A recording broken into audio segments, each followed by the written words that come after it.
आप देख रहे हैं न्यूज नाउ 24/7 ताज़ा खबरों के लिए हमारे साथ बने रहें। सबसे पहले तो ये बात है कि ये बिल कभी पारित हो ही नहीं सकता, क्योंकि ये संविधान का एक संशोधन है। पिछले 2014 के बाद हमने ऐसे ऐसे कानून देखे जिनके लागू होने से मानव अधिकारों और मानवाधिकार जो संविधान ने हमें दिए हैं वो छीनना चाहते हैं। गृह मंत्री जी, कोई आपका केंद्र के मंत्री के खिलाफ कभी कोई एफआईआर हुई? और जिस प्रदेश में आप सरकारें चला रहे हो उनके किसी मंत्री के खिलाफ एफआईआर हुई? केंद्र सरकार ने लोकसभा में एक अहम विधेयक पेश किया। इस विधेयक का उद्देश्य ये है कि यदि प्रधानमंत्री राज्यों के मुख्यमंत्री या जम्मू कश्मीर समेत किसी भी केंद्र शासित प्रदेश के मंत्री पर गंभीर आपराधिक आरोप लगने के बाद उन्हें गिरफ्तार या हिरासत में लिया जाता है तो उन्हें पद से हटाने के लिए स्पष्ट कानून बनाया जा सके। जैसे ही इस प्रस्ताव की जानकारी सामने आई, विपक्ष ने इस पर विवाद खड़ा कर दिया। इस विधेयक को लेकर कपिल सिब्बल ने मोदी सरकार पर जोरदार हमला बोला है। सिब्बल ने कहा कि ऐसा लगता है कि इन विधेयकों का उद्देश्य विपक्षी मंत्रियों और मुख्यमंत्रियों को निशाना बनाना है और आरोप लगाया कि सरकार संविधान के मूल सिद्धांतों को नष्ट कर रही है। उन्होंने कहा कि सरकार को ऐसा करने से बचना चाहिए क्योंकि ऐसा करना वर्षों के स्वतंत्रता संघर्ष के बाद निर्मित संविधान को दीमकों के सामने उजागर करने के समान होगा। उन्होंने कहा, सत्ता में बैठे कुछ लोग सोचते हैं कि वे हमेशा सत्ता में बने रहेंगे और विपक्षी नेताओं को गिरफ्तार करते रहेंगे। क्या सत्ताधारी पार्टी के किसी मंत्री के खिलाफ कोई कार्रवाई हुई है? कल लोकसभा में गृह मंत्री जी ने 2 बिल पेश किए। बिल नंबर 111 2025 का और बिल नंबर 113 2025 का। बिल नंबर 111 लागू होगा सारे देश में एक्सेप्ट यूनियन टेरिटरी और 113 यूनियन टेरिटरी पर लागू होगा। और उसके बिल के पीछे मंशा क्या है, मकसद क्या है, कि मैं संक्षेप में आपको बताना चाहता हूँ। मकसद यह है कि अगर कोई भी मंत्री के ऊपर कोई आरोप लगता है और ऐसा आरोप लगता है कि उसकी सज़ा 5 साल से ज़्यादा हो सकती है उस मंत्री को, तो 30 दिन के अंदर उस मंत्री को इस्तीफा देना पड़ेगा। अगर 31वें दिन उसने इस्तीफा नहीं दिया और ये फैसला अगर केंद्र का मंत्री हो तो राष्ट्रपति जी करेंगे, प्रधानमंत्री जी हो तो वो भी राष्ट्रपति जी करेंगे, अगर किसी राज्य में कोई मंत्री हो तो वो भी इस्तीफा देना पड़ेगा, वो गवर्नर तय करेगा। तो इसका मतलब है कि 31वें दिन वो मंत्री नहीं रहेगा, प्रधानमंत्री भी नहीं रह सकता अगर प्रधानमंत्री के ऊपर आरोप हो, केंद्र का मंत्री भी नहीं रह सकता और राज्य का मंत्री भी नहीं रह सकता। इसके पीछे मंशा क्या है तो मैं अभी बताऊंगा आपको, लेकिन सबसे पहले तो ये बात है कि ये बिल कभी पारित हो ही नहीं सकता, क्योंकि ये संविधान का एक संशोधन है और अमेंडमेंट के लिए, कॉन्स्टिट्यूशन अमेंडमेंट के लिए इनको 2/3 बहुमत चाहिए। इनके पास 293 वोट हैं इस समय एनडीए सरकार के पास, और 363 चाहिए 2/3 के लिए। तो निश्चित रूप से ये बिल कभी पारित हो ही नहीं सकता। लेकिन एक चीज मैं आपके द्वारा देश के सामने रखना चाहता हूं कि पिछले 2014 के बाद हमने ऐसे ऐसे कानून देखे जिनके लागू होने से मानव अधिकारों और मानवाधिकार जो संविधान ने हमें दिए हैं वो छीनना चाहते हैं।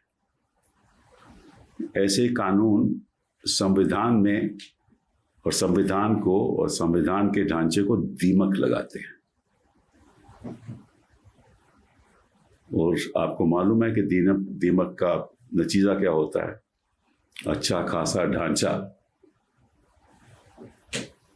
अगर दीमक लग जाए तो बर्बाद हो जाता है। लोकतंत्र को बर्बाद करना इनका मकसद है।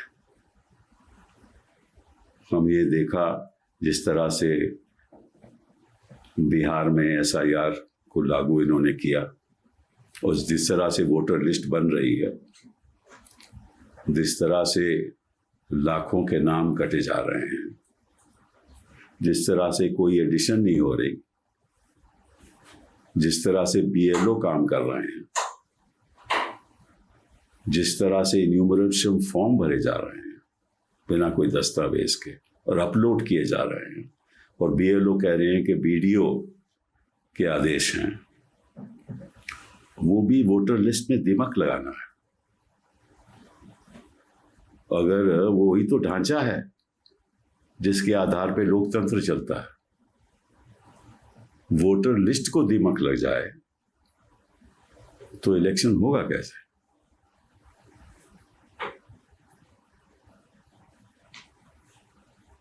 तो इनकी मंशा क्या है?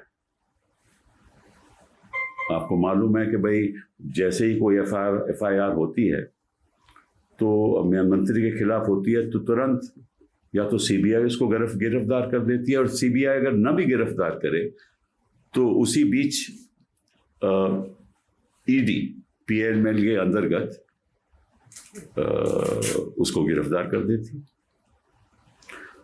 और अगर जो नया कानून है हमारा, उसके द्वारा अगर किसी आरोपी को हिरासत में लिया जाए तो आपको मालूम है कि कई महीने सालों साल लग जाते हैं बेल लेने में। केजरीवाल जी उदाहरण हैं, जैन साहब उदाहरण हैं, मनीष सिसोदिया उदाहरण हैं, हेमंत सोरेन उदाहरण हैं, कई ऐसे उदाहरण मैं आपको दे सकता हूं। तो मैं आपसे और गृह मंत्री जी से पूछना चाहता हूं आपके द्वारा कि गृह मंत्री जी, कोई आपका केंद्र के मंत्री के खिलाफ कभी कोई FIR हुई? और जिस प्रदेश में आप सरकारें चला रहे हो उनके किसी मंत्री के खिलाफ FIR हुई? तो आपकी मन की सोच है वो तो जाहिर है। आप ये ना सोचना कि जनता समझती नहीं। कुछ लोगों को गलत फहमियां होती हैं कि वो सत्ता में रहेंगे और रहते और कभी ऐसा मौका नहीं आएगा कि कोई और सत्ता में आ जाए। इसीलिए ये सब काम हो रहा है ना कि वोटर लिस्ट को ऐसे करो, बढ़ा दो, काट दो, ऐसे कानून लागू कर दो, विपक्ष के मंत्रियों को हिरासत में ले लो। और अब तो नए कानून के अंदर, पहले तो था क्रिमिनल प्रोसीजर कोड में कि 15 दिन के अंदर आपको जो भी करना है करिए, इन्वेस्टिगेशन कीजिए, और उसके बाद उसको जुडिशियल कस्टडी में लिया जाता था आरोपी को।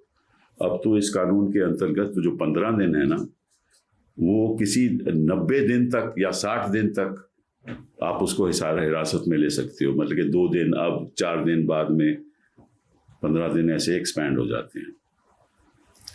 तो आपका तो मन यही है ना कि जहां चुने हुए मुख्यमंत्री हों उनको निकाल दो। हालांकि आप कर नहीं सकते क्योंकि आपके पास बहुमत नहीं है, और आप कोशिश कर रहे हो कि जो मामला बिहार में हो रहा है, जिस तरह से जो जनता अपना रोष दिखा रही है, और जिस तरह से राहुल और तेजस्वी की मीटिंग्स में जनता सुनना चाहती है कि क्या हो रहा है, तो उसको भी आप डाइवर्ट करना चाहते हो कि किसी तरीके से आपको मालूम है कि कानून कभी लागू हो ही नहीं सकता, फिर भी लाना है।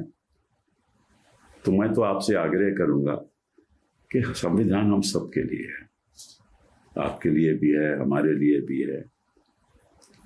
अब ऐसा मत करो कि हमने सैकड़ों साल लड़ाई करके अपनी देश की जनता को संविधान दिया, उस पे ऐसे आप दिमाग नहीं लगाओ। आपको यह वीडियो पसंद आया हो तो इसे लाइक करें, हमारे चैनल को सब्सक्राइब करें